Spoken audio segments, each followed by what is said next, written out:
My mother called me a liar from the day I was born. She said it wasn't cruelty. It was scientific parenting. On the night my twin sister, Mina, and I came home from the hospital, Mom strapped matching bracelets around our wrists, sleek bands with a tiny light that would glow green for truth and red for lies. She held up a small remote like it was a badge of authority. "If it turns red," she said calmly, "it means you lied. And lying has consequences." I learned what that meant the first time it happened. I was little, so little I barely remember the shape of my own hands, but I remember the sudden sting that made my arm jerk, my eyes blur, my chest seize with shock and confusion. I remember crying and Mom watching me like a researcher taking notes. "The machine doesn't lie," she said. "The discomfort will help you remember." Mina's bracelet almost never changed. It stayed a soft, steady green like a blessing. Mine felt like it was born angry. If Mina knocked over a glass and pointed at me, her light stayed green. If she ruined something and blamed the cat, green. If she looked up with those wide, innocent eyes and said, "It wasn't me," Mom's face softened, proud, satisfied, like she'd proven something important. But if I whispered, "Mom, I'm hungry," my bracelet would flare red. I'd flinch before the remote even clicked, because my body learned faster than my mind did. Pain first. Reason later. At the beginning, I fought it. I begged her to believe me. I tried to explain that Mina was lying, that I wasn't, that I didn't understand why my wrist hated me. Mom would tilt her head, patient in the way people get when they think you're stupid. "Audrey," she'd say, "the machine doesn't lie. You do." After enough red lights, after enough punishment, something inside me started to fold. If the bracelet said I was lying, then I must be lying. Even when I didn't mean to. Even when I wasn't sure what truth was supposed to feel like. I started to think maybe there was something wrong with my soul.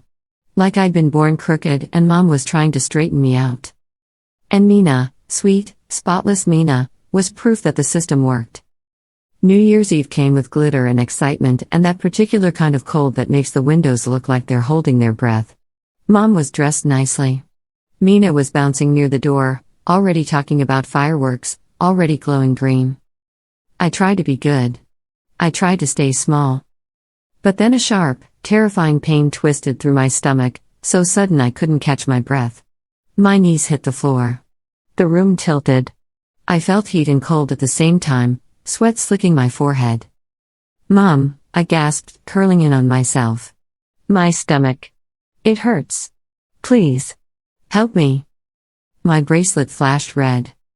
Mom looked down at my wrist first, always the wrist first, then at my face like she was disappointed in me on a personal level. She raised the remote and turned the dial. "So this is your plan?" she said, voice flat.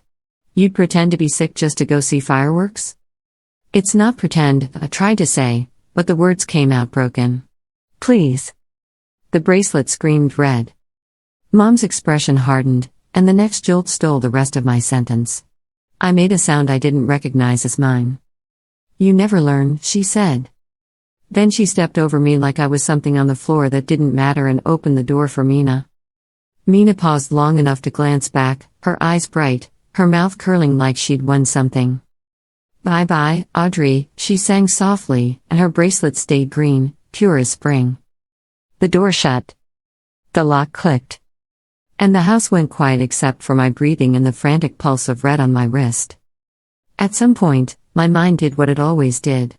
It tried to protect my mother from the truth. "Mom must be right," I told myself, shaking. "The bracelet is red. So I must be lying." I pressed a hand to my stomach and tried to believe it.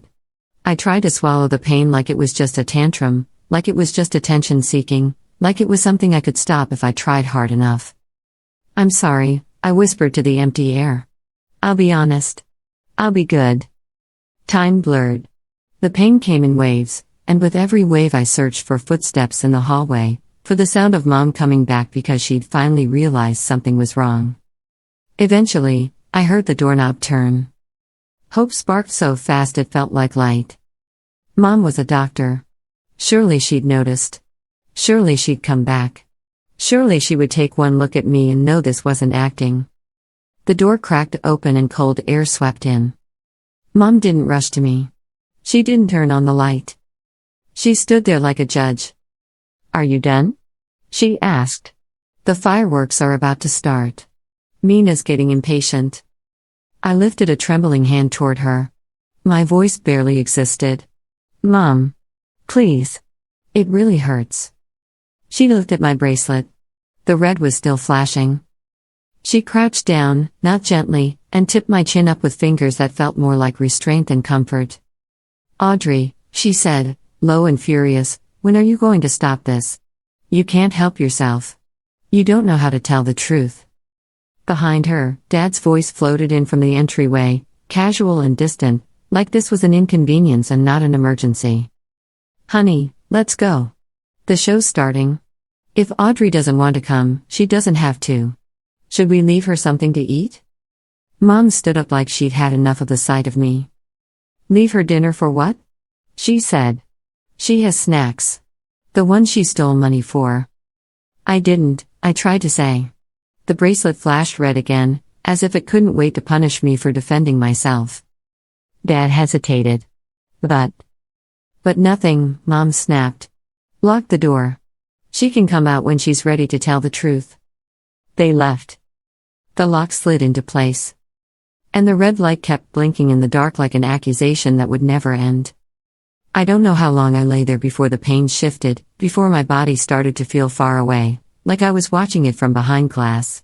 My thoughts became slow and floaty, detached, the way they get when you're too tired to keep begging.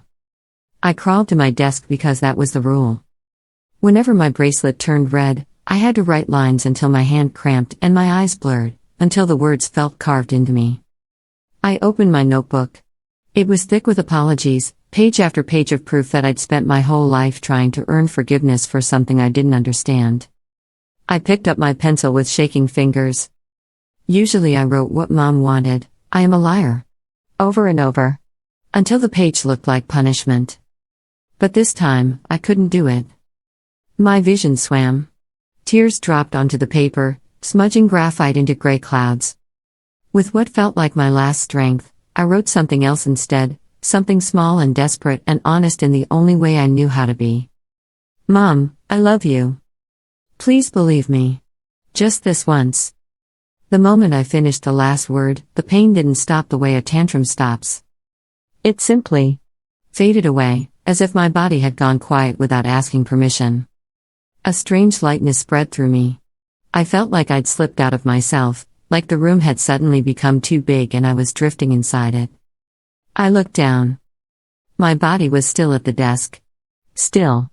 Unmoving. And on my wrist, on the wrist that had ruled my life, my bracelet was still flashing red. So even in the end, I was still the liar. I didn't scream. I couldn't. I just floated there with a hollow kind of understanding, watching my own small hand slack on the tabletop. Later, the front door opened. Laughter spilled into the house, Mom's, Dad's, Mina's. The fireworks were beautiful, Mom said, warm and bright, a tone I'd never heard aimed at me. Especially that one shaped like a smiley face. I drifted toward them out of instinct, an old, trained reflex that said help, please, be useful, be good. I reached for Mom without thinking, wanting to cling to her, wanting to tell her I wasn't hurting anymore, wanting to promise I'd be perfect if she would just stop being angry. My arms passed through her like mist. Mom shivered and frowned. "Why is it so cold in here?" Dad loosened his scarf. "We should probably check on Audrey," he said, not unkindly. "She didn't come out for dinner." My spirit snapped toward Mom, waiting, pleading. If she saw me now, if she understood, would she finally feel something? Mom scoffed. "Let her starve. It's what she deserves." Then she walked to my bedroom door and shoved it open. She didn't turn on the light. In the dim glow from the hallway, she saw my small shape slumped at the desk and assumed what she always assumed, that I was performing for attention. "Well, look at you," she said, folding her arms. "You think if you act pitiful, I'll carry you to bed? You're 10, Audrey. Not 5. Mina squeezed past her and lifted her wrist like a trophy. "See? Mine is green. Hers is red. She's even lying in her sleep." Mom stroked Mina's hair. "That's because you're my good girl." Dad leaned closer, his brow tightening. Maybe we should put her to bed. It's cold tonight. Mom's voice sharpened. Absolutely not. This is how spoiled children are made. She needs to learn. And then she closed the door. The lock clicked again, sealing me in with my body, sealing the red light into the dark like a tiny, merciless heartbeat. Night passed in silence. Morning brought the sounds of breakfast, pans clinking, the smell of eggs drifting under the door. The scent used to make my stomach ache with hunger, but now it was only a memory. I watched sunlight creep across the floor and felt nothing but a quiet, aching disbelief that the world could keep going so normally. At the table, Dad asked, "Audrey still hasn't come out?" "Nope," Mom said. "Stubborn as a mule." Mina, milk mustache and sweet eyes, hopped down and ran to my door. She leaned close and made a dramatic face. "Mommy," she shrieked, loud enough for the whole house. "Audrey's room smells." Mom's mouth twisted in disgust. She marched down the hall and banged on my door like she expected me to answer. "Audrey," she shouted. "What is wrong with you?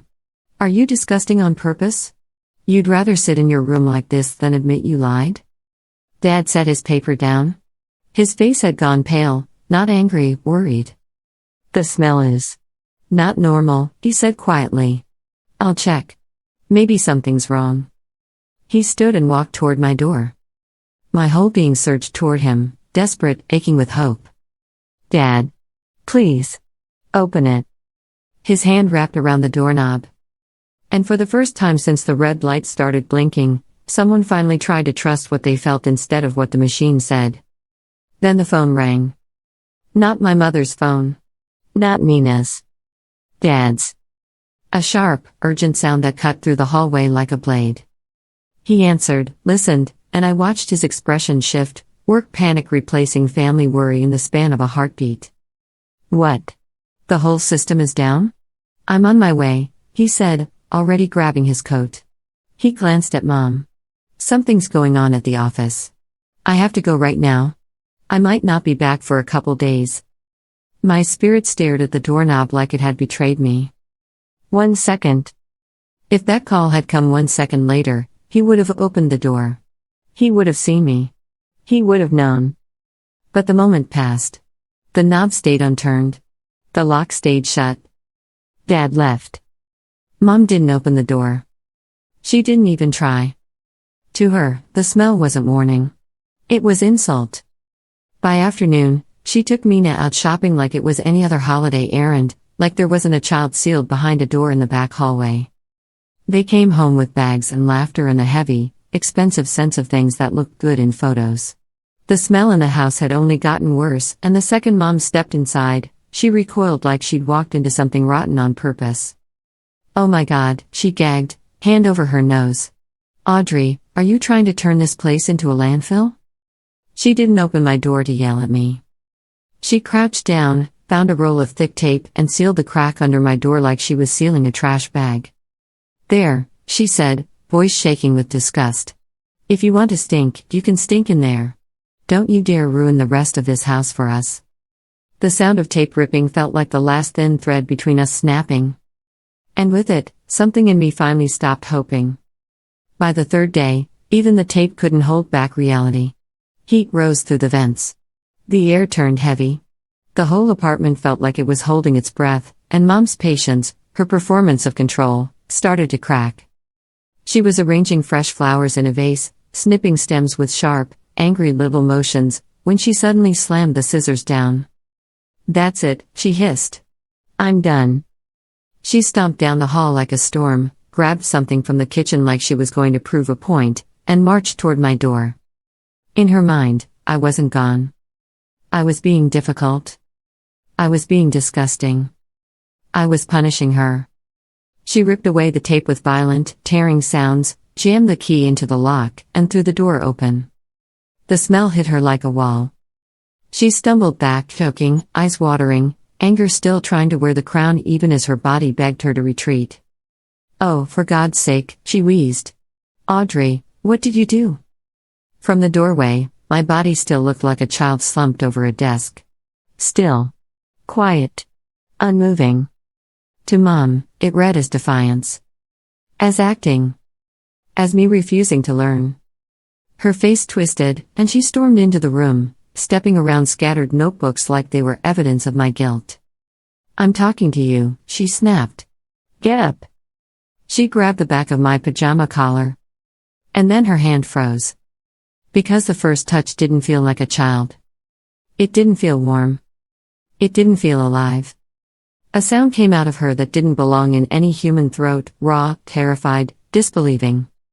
Her fingers tightened by instinct, her body still moving on fury's momentum, and my chair tipped with a hard crash. My body fell. And my face turned toward her. Whatever she'd been expecting, whatever version of me she kept in her head, the stubborn, sneaky little liar, was not what lay on that floor. I won't describe it the way the adults did later. I won't paint it like a headline or a horror story, because I lived it, and even as a ghost, I wanted to look away. I'll just say this. It was unmistakable. It was final. And on my wrist, the bracelet that had ruled my life didn't blink green or red anymore. It sat there like a dead thing, fused to the consequences it helped create, silent, useless, and cruel. A notebook slid from beneath my arm and skidded across the floor, landing open near Mom's shoes. And right there, in shaky letters pressed too hard into the paper, was the last truth I ever wrote. Mom. My stomach really hurts. The bracelet is wrong. Please stop. Please believe me. For a second, Mom stared at the page like she couldn't read English anymore. Then she looked at me again. Then back at the page. And the world inside her, her scientific parenting, her certainty, her pride, collapsed into rubble. "No," she whispered. "No, no, no." She backed up so fast she hit the bookshelf. A vase toppled and shattered, and she didn't even flinch. "This isn't real," she said, voice rising, cracking. This is some kind of trick." Because that's what she needed it to be. A performance. A lie. Anything but the truth. The screaming brought the neighbor from downstairs, Mrs. Lewis, the kind of woman who always knew everyone's business and always had concerns. She took one look into my room and sat down hard in the doorway, hand over her mouth. Then she fumbled for her phone with shaking fingers and called the police. After that, the apartment filled with strangers, uniforms, flashlights, quiet voices that turned sharp when they saw my wrist, my skin, the marks that didn't belong on a child. They taped off the hallway. They asked questions. They didn't look at Mom the way people usually looked at her, with respect, with that automatic trust you give a doctor. They looked at her like she was something dangerous wearing a human face. Mom was pulled onto the couch, still trying to talk herself out of the truth. "She lies," she insisted, words tripping over each other. "She's always lied. The bracelet proved it.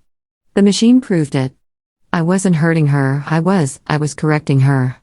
I was helping her." No one comforted her. No one nodded. One of the officers, young, tired eyes, voice flat, asked about the marks on my body. Mom's mouth opened and closed like a fish. "There.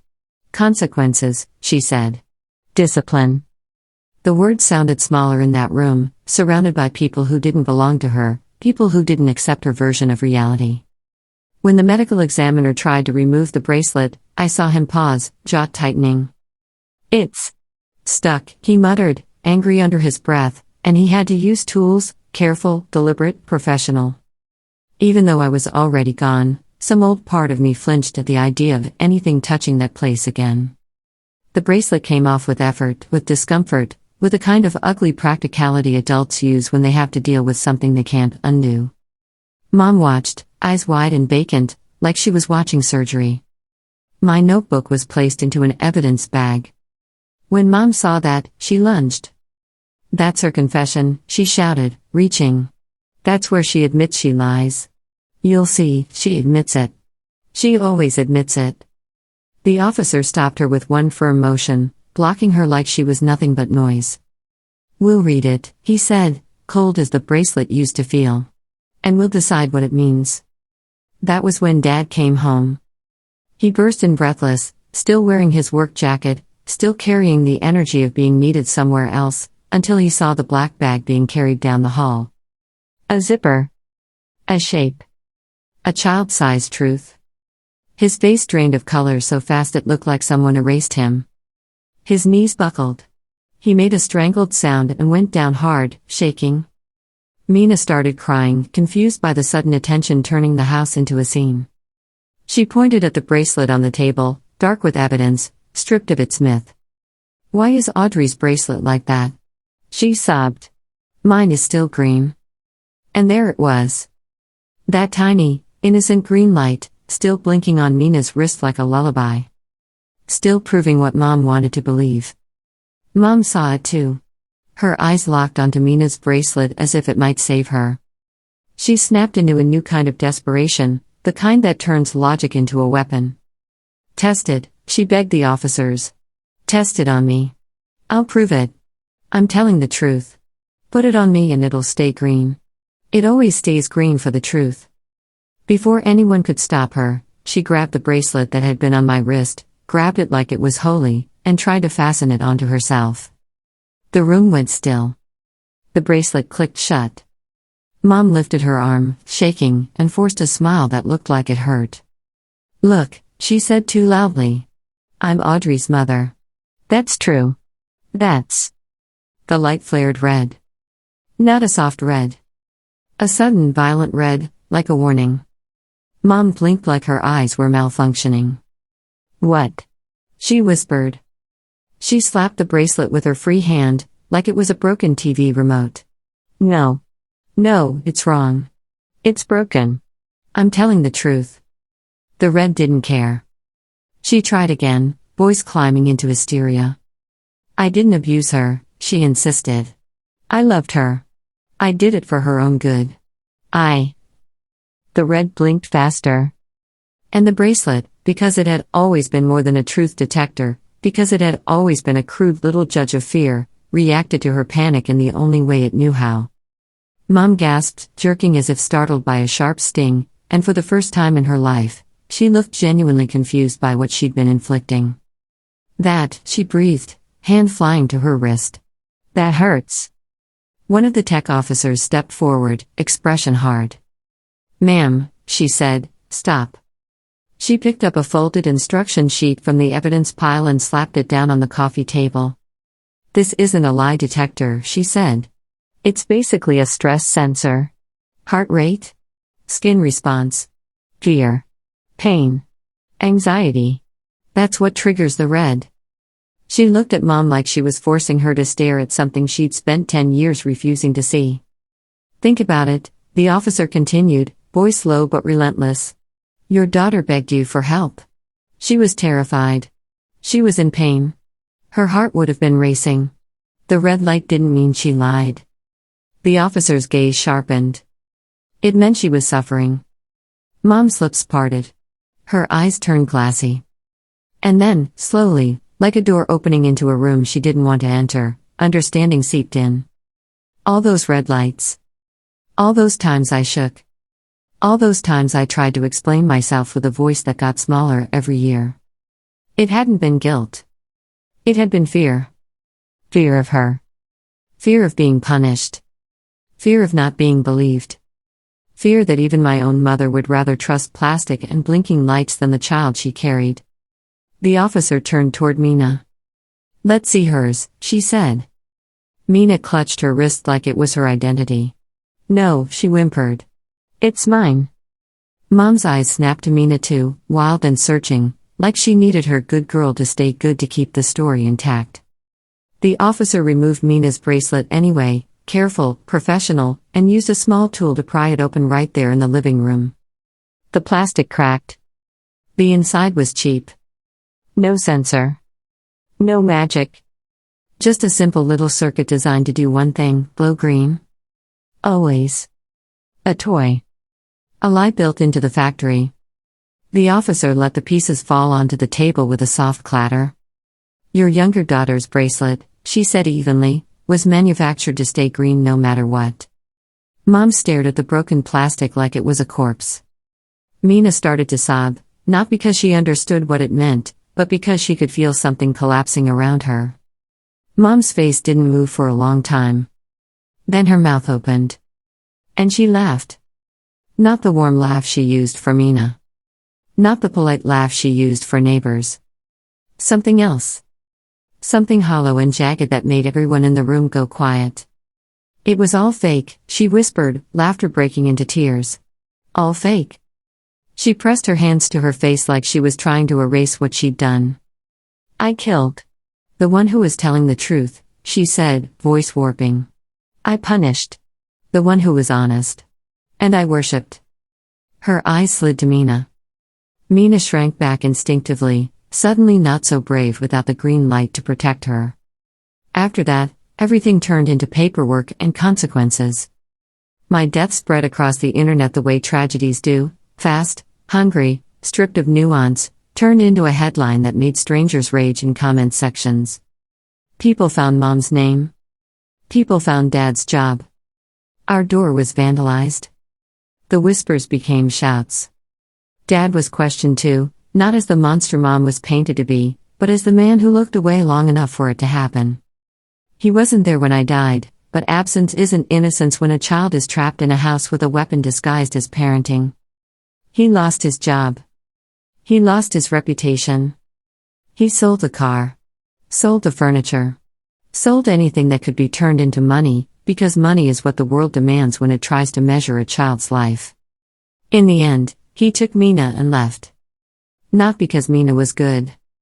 Not because she deserved saving more than I did. Because she was what he had left. And before he walked out, he looked at Mina's broken green bracelet on the table and did something I didn't expect. He crushed it under his shoe until it snapped into useless shards. Enough, he muttered, voice rough. No more of that. Mom wasn't sentenced the way the internet wanted. She was evaluated. Observed. Classified. The professionals used big words for what her mind had turned into, words that meant she wasn't living in the same reality anymore, words that meant guilt and terror had eaten holes in her. She was allowed to go home, but home wasn't a house full of authority and certainty anymore. It was an apartment full of echoes. And the bracelet, the red light bracelet, never left her. At first, I thought she wore it out of denial, clinging to the lie like a life raft. But then I realized something darker. She wore it like punishment. Like penance. Like if she could make herself feel a fraction of what I felt, maybe she could survive her own mind. Some nights she cooked a full dinner and set a place for me at the table, talking to the empty chair like she could rewind time with enough sincerity. Star, come eat, she'd say softly, voice trembling. I made what you like. No celery. I remembered. Then her pulse would spike, because guilt is a kind of fear too, and the bracelet would flash red. She'd stare at it, lips parting, and start laughing again, that broken laugh. Red, she'd whisper. I'm red. And she would punish herself the way she'd punished me, never in a way I want to detail, never in a way that belongs in a story for entertainment. Just in a way that made the people who eventually intervened call it dangerous. In the daylight, she reenacted my old rules like they were sacred. She locked herself in my room. Sat in the dark. Whispered apologies to my photo until her voice went hoarse. She wrote I'm sorry over and over in the margins of my old notebook until the paper tore. Sometimes she tried to force herself to prove something the way she used to demand I prove it, swallowing discomfort, enduring things she didn't need to endure, chasing pain like pain could balance a scale. It couldn't. Nothing could. Eventually, the community stepped in. The authorities didn't call it punishment. They called it care. They took her to a psychiatric facility because she was becoming a danger to herself. She fought them like a trapped animal. She bit. She screamed. Don't touch my light, she shrieked, eyes wild. She's watching. She'll be angry. Even there, even surrounded by white walls and professional voices, she lived inside the bracelet. If a nurse asked, Lauren, have you eaten? Mom would grab her wrist first, always the wrist first, then shake, then plead, like the light was a judge that could still sentence her. I'll eat, she'd gasp. I'll eat. Please don't, please. Years passed like that. Mina grew up in the shadow of our story, carrying a name that made doors close. Without anyone worshipping her green light, her charm turned sharper, meaner, desperate. She learned how to take without pretending it was kindness. When Dad died early, run down by stress, by alcohol, by the slow rot of living with what he let happen, Mina went straight to Mom's facility. Not with flowers. Not with remorse. With demands. She stood there in heavy makeup and hard eyes and looked at Mom like Mom was an ATM. "Dad's gone," she said. "Where's your money? I know you hid some. Give it to me."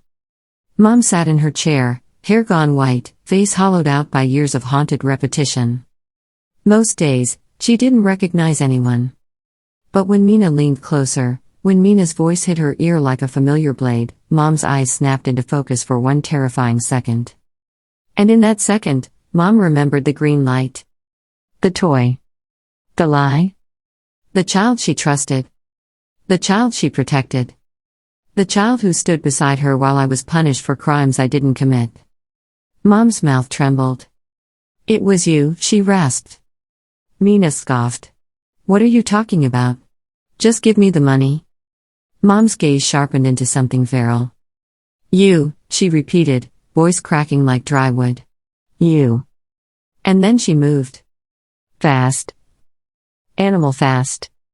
The nurses rushed in, shouting, grabbing, trying to separate them before it turned into something irreversible. Mina screamed. Mom screamed louder.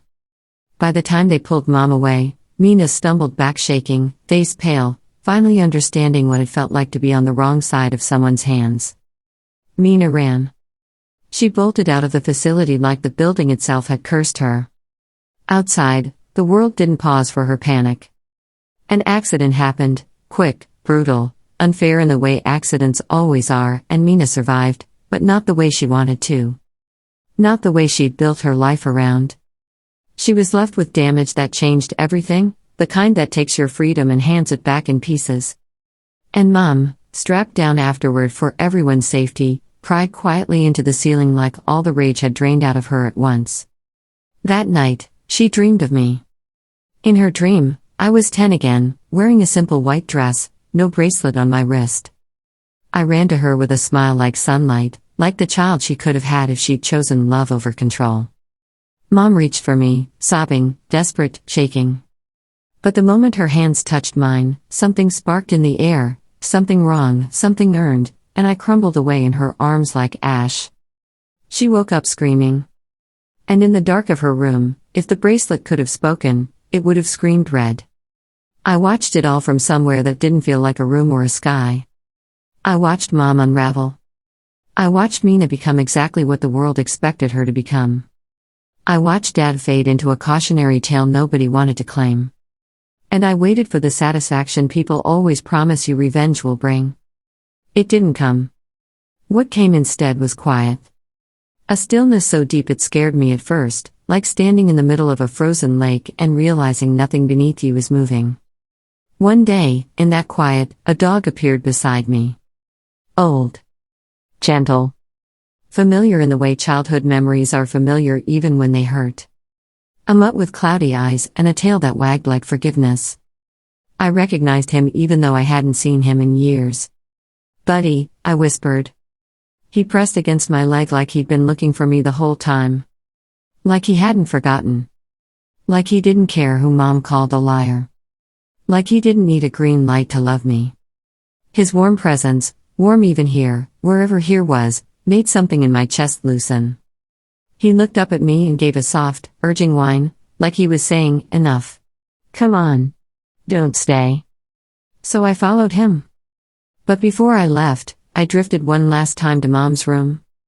She lay on her bed, small under a thin blanket, hair white, skin fragile, wrists still chained to that stupid piece of plastic like a penitent's shackle. Her eyes fluttered open, unfocused, then, for the briefest moment, they locked on empty air. Right where I was. "Star?" she whispered, voice barely there.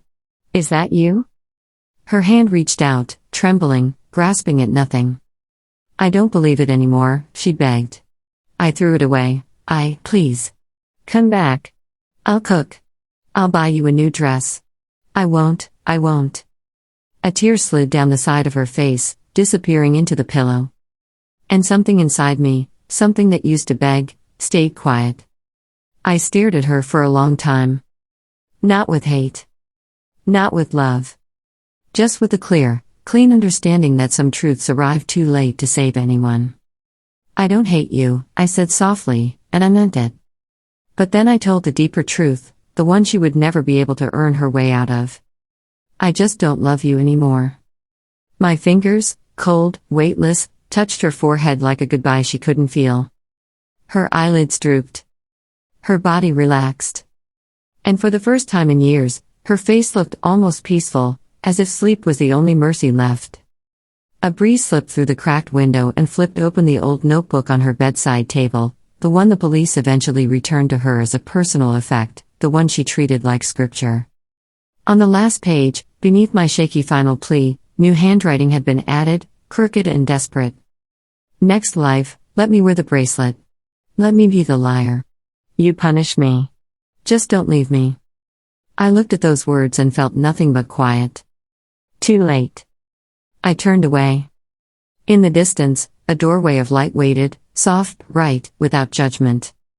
I lifted my wrist, and even here, the ghost of that bracelet still clung to me, an invisible circle of fear and memory. The last chain. The last lie. I wrapped my fingers around it and squeezed. It shattered in silence, breaking apart into tiny specks of light that drifted away like dust in the sun. No red. No green. No remote. No consequences. Just freedom. Buddy bumped my leg again, impatient in the gentle way dogs are when they know the way home. So I stepped toward the light without looking back. And somewhere far behind me, morning came like it always does. A nurse pushed open a door and called Mom's name.